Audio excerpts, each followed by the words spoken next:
So friends, Telangana రాష్ట్రంలోని నిరుద్యోగులకు నెలకు రూపాయలు 3,016 భృతి ఇస్తామని ఎన్నికల సందర్భంగా టీఆర్ఎస్ పార్టీ ప్రకటించింది. సో ఈ పథకాన్ని ఏ విధంగా అమలు చేయాలనే అంశంపై దృష్టి సారించింది. ఇప్పటికే నిరుద్యోగ భృతి ఇస్తున్న 7 రాష్ట్రాలు ఏ విధానాలు పాటిస్తున్నాయో అధ్యయనం చేస్తుంది.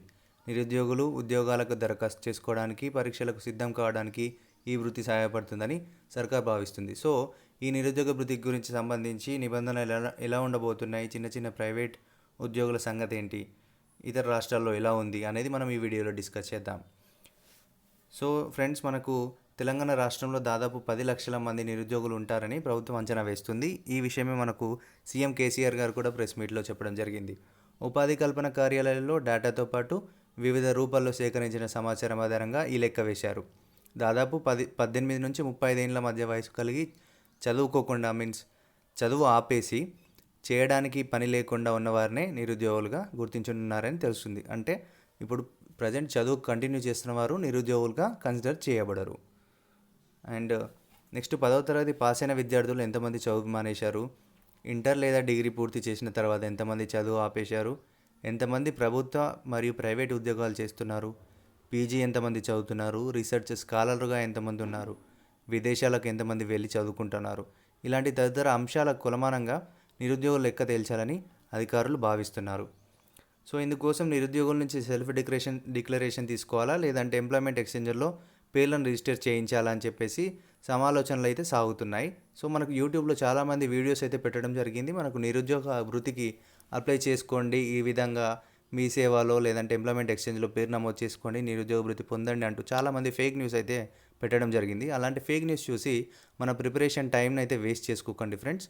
సో ఖచ్చితమైన అప్డేట్స్ ఉంటేనే మీరు చూడండి. ఇప్పటికైతే ప్రభుత్వం ఎలాంటి ఆలోచనలు అయితే తీసుకోలేదు, ఇంకా ఎలాంటి డిసిషన్ అయితే తీసుకోలేదు. సో ఇప్పటికీ సమాలోచనలు అయితే చేస్తుంది.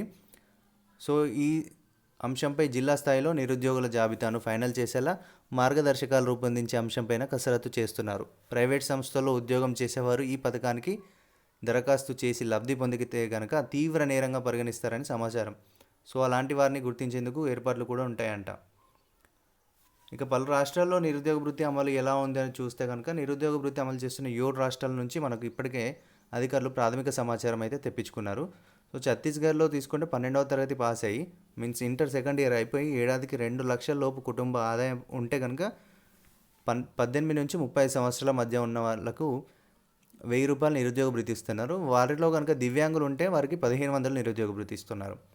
సో ఇక హిమాచల్ ప్రదేశ్లో చూసుకుంటే దాదాపు ఇవే నిబంధనలు ఉన్నాయి, కానీ వయోపరిమితి మాత్రం 2 సంవత్సరాలు పెంచారు, 20 నుంచి 35 సంవత్సరాలుగా ఉంది.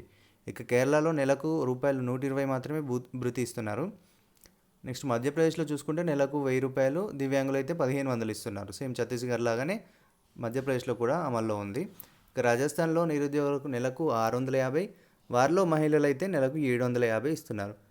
ఇక మన పక్క రాష్ట్రం ఏపీలో 22 సంవత్సరాల నుంచి 30 సంవత్సరాల మధ్య వయసు ఉండి డిగ్రీ లేదా డిప్లొమా చేసిన నిరుద్యోగులకు నెలకు ₹1000 భృతి ఇస్తున్నారు. సో హర్యానాలో వార్షిక ఆదాయం 2 లక్షల వరకు ఉండి 35 ఏళ్ల లోపు ఉన్న ఎస్ఎస్సి ఉత్తీర్ణులైన వారికి నెలకు ₹100, 12వ తరగతి పాస్ అయిన వారికి నెలకు 900, డిగ్రీ వారికి 1500, పీజీ వారికి 3000 నిరుద్యోగ భృతి ఇస్తున్నారు. సో ఈ కాన్సెప్ట్స్ అన్నీ డిఫరెంట్గా ఉన్నాయి. 7 రాష్ట్రాల్లో 7 రకాలుగా ఉంది. సో మరి మన తెలంగాణ పరిస్థితులకు అనుకూలంగా దీన్ని రూపొందించి సమగ్రంగా మన తెలంగాణ నిరుద్యోగులకు సరిపోయే విధంగా ఉంచేటట్టు మన తెలంగాణ ప్రభుత్వం కసరత్తు చేస్తుంది. మనకు అందరికీ 3016 అని మాత్రమే చెప్పారు.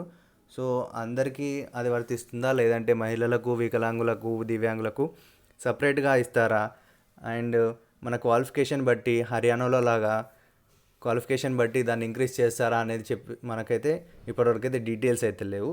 సో ఫ్రెండ్స్, ఇప్పటివరకు ఉన్న అప్డేట్స్ అయితే ఇది నిరుద్యోగ వృద్ధి పైన. ఇంకా మనకు లేటెస్ట్ అఫీషియల్ ఇన్ఫర్మేషన్ వచ్చిన తర్వాతనే మన ఛానల్లో వీడియో అనేది పెట్టడం జరుగుతుంది. So friends, thank you for watching this video. Please like, share and subscribe to our channel.